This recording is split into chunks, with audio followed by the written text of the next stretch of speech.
Bonjour, bienvenue dans cette nouvelle capsule vidéo en histoire, la partie 2 du thème « Gouverner la France depuis 1946 ».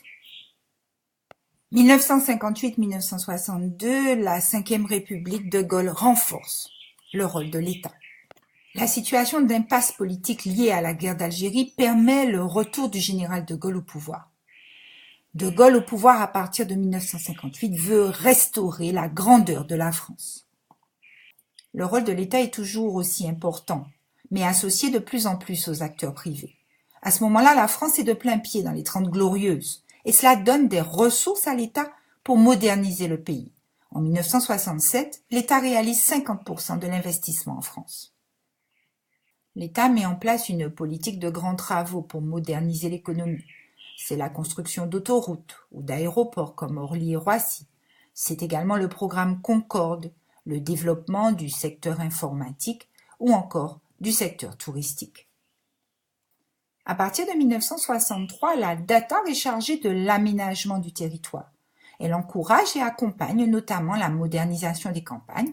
Elle tente également d'atténuer les déséquilibres régionaux. L'éducation se modernise, la scolarité obligatoire est repoussée à 16 ans.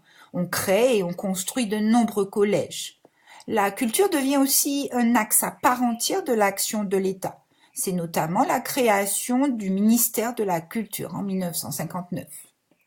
La Ve République se dote de nouvelles institutions et ces institutions sont taillées pour le général de Gaulle.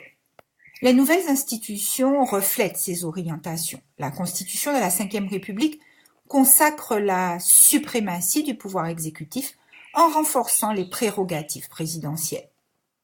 Le régime devient semi-présidentiel. Cette fois, c'est l'exécutif qui domine.